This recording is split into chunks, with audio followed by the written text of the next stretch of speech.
Zoti Gola, si vlerësoni ju takimet me qytetarë edhe në fushatën e kalume, po edhe në këtë fushatë një javore? Cili është vlerësimi juaj për votuesit e komunës së Gjakovës? Ka qenë një fushatë jashtëzakonisht intenzive. Mendoj që si forcë politike, po si lëvizjeve të vendosje, kemi treguar dhe kemi dëshmuar nivelin e lartë të kulturës politike dhe elektorale dhe si kundërpeshë kësaj edhe qytetarët e Gjakovës në masë të madhe kanë treguar dhe kanë reflektuar sens të lartë politik. Gjithsesi, ne i besojmë verdiktit të qytetarëve dhe unë asnjëherë nuk i lë fajtor ata nëse nuk votojnë në përputhje me atë si ne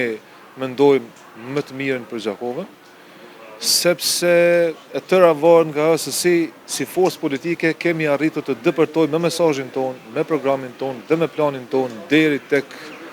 mendjet e tyre, deri tek shpirtat e tyre, deri tek zemrat e tyre.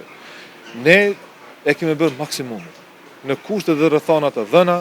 me një disavantazh të madh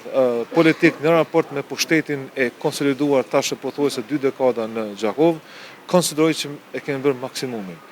Se sa ky angazhimi joni do të përkthehet edhe me fitore, më së miri do të tregoj data 9 nëntor, por unë besoj që e kemi bërë ato që është e nevojshme, ato që është e mundshme dhe jemi të bindur, shpresojmë që këtë ky angazhim i joni për të depërtuar deri tek mendjet, zemrat dhe shpirtrat e qytetarëve, do të përkthehet edhe me fitore dhe me ndryshimin e shumë pritur për Gjakovën. Unë konsideroj që ndryshimit të cilin jemi e presim ka mot në Gjakovë, do të konkretizohet me daljen me 9 nëntor në votim të qytetarëve të komunës. Po e shfrytëzoj rastin edhe një herë që të gjithë qytetarëve të komunës, pa dallim përkatësie partijake dhe normalisht pa dallim edhe përkatësisht të tjera, të dalin të gjithë, të votojnë, ta shfrytëzojnë këtë drejtë të shenjtë që ua ka dhënë demokracia, kushtetuta jonë,